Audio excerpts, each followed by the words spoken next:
welcome back to my channel. This is Amber's World. Yeah.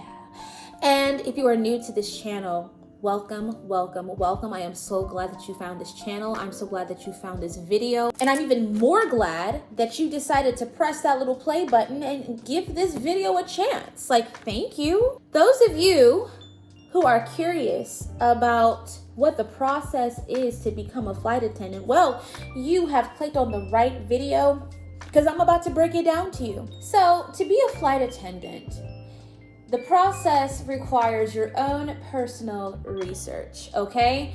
Research includes also watching this video and getting real life perspective and accounts on what it takes. So, good for you for clicking on this video. You're on the right track. But also, like, Google is your best friend, you know, and looking at all the different requirements that each airline gives you. Because if you look at the application online, if it's available to you, they will list out in black and white what they are looking for in a candidate. But for me, to speak in, you know, the general terms, to be a flight attendant and to be a successful one and to be one that actually gets that call or email saying that you got a job, you need customer service experience. If you don't have customer service experience, that's okay, but you might find that you have a harder time in your interview process unless you can just make up stories from the top of your head and improvise like no other. But having customer service experience is definitely going to help you not only get chosen, but it's also going to help you when it comes time to give an interview. Just keeping it real with y'all. Another thing that's going to make you a successful candidate is liking people. Okay? If you don't like people, if you don't like interacting with people, if the thought of coming in contact with literally hundreds of people every day, if that thought makes your skin crawl, you might not want to be a flight attendant.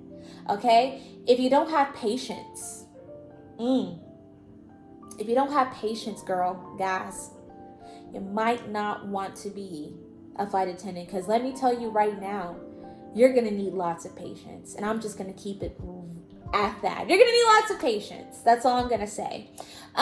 You need to be flexible. You need to be flexible. This job can get very unpredictable. Things can happen at the drop of a hat, and you just have to be ready to pivot and adjust. So if you're not somebody that likes to adjust, if you're somebody who is into a very rigid schedule and you like things to be very a lot of people are like, what does this even mean? What I'm trying to convey is, if you're somebody that likes order, if you're somebody that is a huge perfectionist and you like things to go perfect every single time and you're very type A, you might not like this job. This job might be very, very frustrating for you, because sometimes things can change, okay? Whether it be in scheduling, mostly in scheduling, but you know, weather and, you know, other conditions that you have no control over can really, can really rock how you do things. I'm doing a really bad job of explaining this, but basically you have to be flexible to every capacity. Even when you are on that aircraft and literally working, anything can happen. And when you are in training, you are taught how to handle those unpredictable situations. So if you like the regular 9 to 5, where you are doing the exact same thing every day and you don't have to worry about things out of your control constantly happening, you constantly have to stick with that 9 to 5, baby girl, because let me tell you right now, being a flight attendant requires a lot of just being okay with going with the wave.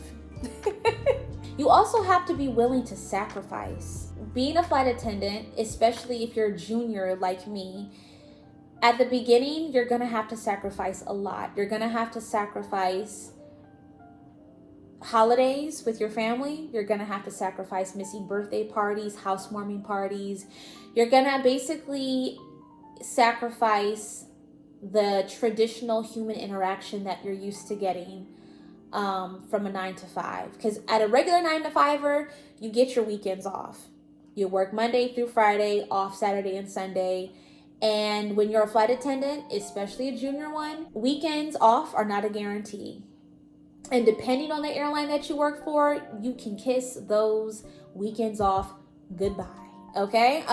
It just depends on what base you're at, what airline you're at. There are a lot of factors, but just be prepared to having to say no to a lot of things and not being able to RSVP.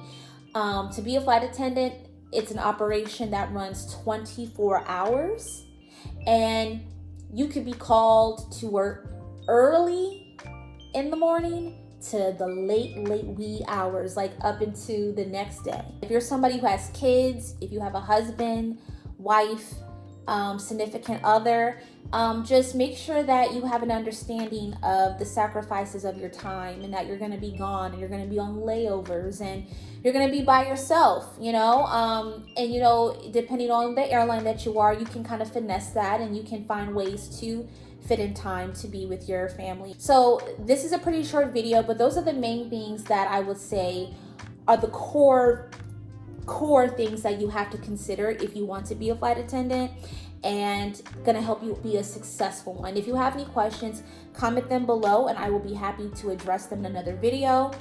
And until next time, bye.